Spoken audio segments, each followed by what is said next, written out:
ইন্না সালাতি ওয়া নুসুকি ওয়া মাহিয়া ওয়া মামাতি লিল্লাহি রাব্বিল আলামিন। আপনার হায়াত, আপনার বেঁচে থাকা, আপনার সমস্ত কাজ একমাত্র আল্লাহর সন্তুষ্টির জন্য করা, এটাই হলো আসলে প্রকৃত মানুষের কাজ। সেজন্য এই যোগ্যতা অর্জন করার জন্য আল্লাহ পাক জানিয়ে দিয়েছেন, তোমরা এই যোগ্যতা অর্জন করার জন্য আমার জিকির বেশি বেশি পরিমাণে করতে হবে। আমার জিকির যে বেশি পরিমাণে করবে, আমি আল্লাহ পাক তাকে কামেল ইনসান, ওই যোগ্যতা দিয়ে একজন সৎ মানুষ তৈরি করে দেব। জোরে বলুন সুবহানাল্লাহ। যাদের শানে আল্লাহ পাক ঘোষণা করেছেন যে একটা সৎ মানুষ হলো ওই ব্যক্তি, সে আল্লাহর ওলি হয়ে যায়। জোরে বলুন সুবহানাল্লাহ।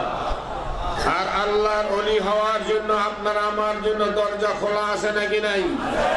কারোর জন্য বন্ধ আছে? যে আল্লাহর জিকির করবে, আমার আল্লাহ পাক হযরতে মূসা আলাইহিস সালাম আল্লাহকে জিজ্ঞাসা করেছিল, হে আল্লাহ, তুমি এত বড় শক্তিশালী আল্লাহ, এমন ক্ষমতাশালী আল্লাহ, এমন পাওয়ারফুল আল্লাহ, কিন্তু তোমার মধ্যে কোনো সম্মান নাই। আল্লাহ জিজ্ঞাসা করে, মূসা কি বললা? আমার সম্মান নাই মানে? আমি তো কুল্লি শাইইন কাদির। জোরে বলুন সুবহানাল্লাহ। আমার উপরে কি আর কোনো শান আছে নাকি? মূসা আলাইহিস সালাম বলেন, হ্যাঁ, তোমার উপরে কারো কোনো শান নাই, কিন্তু তুমি একজন রিকশাওয়ালার সাথে বন্ধুত্ব করো, একজন মুচির সাথে বন্ধুত্ব করো, আবার একজন বড় মাওলানার সাথে, ইমাম সাহেবের সাথে বন্ধুত্ব করো, তোমার তো কোনো ক্যালকুলেশন নাই। জোরে বলুন সুবহানাল্লাহ। আল্লাহ পাক বলেন, মূসা, তুমি ঠিকই বলেছো, তোমার এলেম অনুযায়ী তুমি কথা বলেছো, কিন্তু আমি আল্লাহ পাক, আমি বন্ধুত্ব করি আমার ওই বান্দার সঙ্গে, যেই বান্দা আমি তার জাত বংশ গোত্র কিছুই তালাশ করি না, আমি তালাশ করি বান্দার কলবের দিকে। জোরে বলো সুবহানাল্লাহ। তার কলবে যদি আমার জিকির থাকে, তার কলবে যদি আমার ভালোবাসা থাকে, মহব্বত থাকে, আমি তার সুরতের দিকে তাকাই না, আমি তার বংশের দিকে তাকাই না, আমি তার আমলের দিকে তাকাই না। ইন্নাল্লাহা লা ইয়ানজুরু ইলা সাওয়ারিকুম ওয়া আমওয়ালিকুম ওয়ালাকিন ইয়ানজুরু ইলা কুলুবিকুম। জোরে বলুন সুবহানাল্লাহ। আমি লক্ষ্য করি বান্দার কলবের দিকে। জোরে বলুন সুবহানাল্লাহ। সেই কলব মানুষকে আল্লাহ পাক দান করেছেন একটা মূল্যবান বস্তু। এই কলমের শিক্ষাই কারুল্লাহ দরবার শরীফ থেকে দেওয়া হয়। 10 দিনের মাহফিল করা হয়েছে, এই কলমের তালিম হয়েছে। আবার 3 দিনের মাহফিল হচ্ছে, এই কলমের আলোচনা হচ্ছে। যতগুলি মাহফিল, মাসিক তালিমের মাহফিল হচ্ছে, এই কলমের কথাই আলোচনা হচ্ছে। মদিনার জামাতের মাহফিল যেখানেই হয়, সেখানে কলমের আলোচনাই করা হয়। কি বলেন, ঠিক না বেঠিক? আল্লাহ রাসূল সাল্লাল্লাহু আলাইহি ওয়াসাল্লাম নিজেও সেই কলমের আলোচনা করেছেন, আল্লাহ পাক নিজেও সেই কলমের আলোচনা করেছেন। জোরে বলো সুবহানাল্লাহ।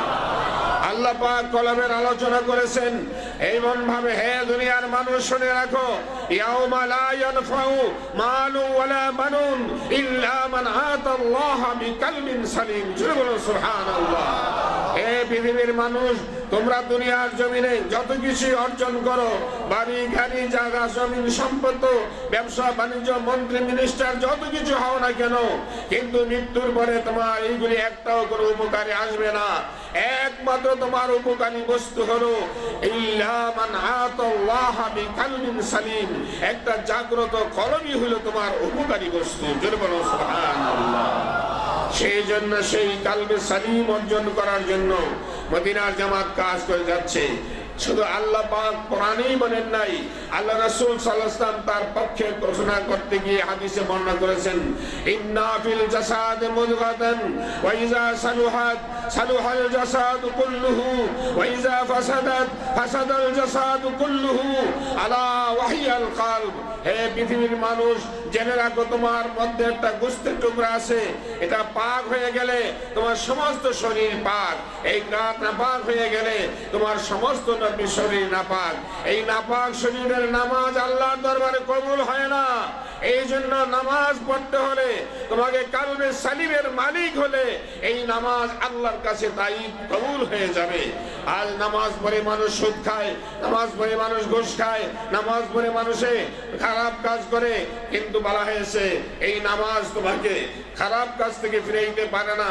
আল্লাহ পাক বলছেন নামাজ তোমাকে খারাপ কাজ থেকে ফিরাবে। নিশ্চয়ই ইন্না সালাতা তানহা আনিল ফাহশাই ওয়াল মুনকার, নিশ্চয়ই নামাজ তোমাকে খারাপ কাজ থেকে ফিরিয়ে রাখবে। কিন্তু আজ মুসলমানের নামাজ তাদেরকে খারাপ কাজ থেকে ফিরে রাখতে পারে না।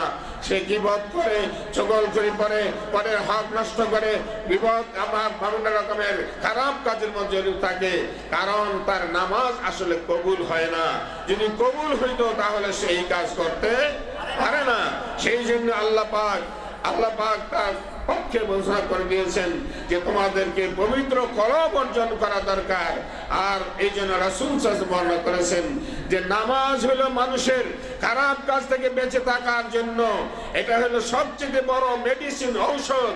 কারণ আল্লাহর কোরআনে বলছেন ওয়া নুনাজ্জিলু মিনাল কোরআন মা হুয়া শিফাউ ওয়া রাহমাতুল লিল মুমিনিন, মুমিনদের জন্য নামাজ, মুমিনদের জন্য কোরআন হলো ডাক্তার। আর সেই কোরআনের মধ্যে আল্লাহ বলছেন নামাজ মানুষকে খারাপ কাজ থেকে ফিরায় রাখবে। সেই নামাজ যদি মানুষকে ফিরাইতে না পারে তার একমাত্র কারণ আল্লাহ রাসূল বলছেন তোমার নামাজ কখনো কবুল হবে না। লা সালাতা ইল্লা বিহুজুরিল কালব, হুজুরি কালব তোমার নামাজ আল্লাহর দরবারে কবুলই হবে না। তো সেই হুজুরি কালব অর্জন করতে হলে আল্লাহর জিকিরের দরকার আছে নাকি নাই? এটা কোন আছে নাকি নাই?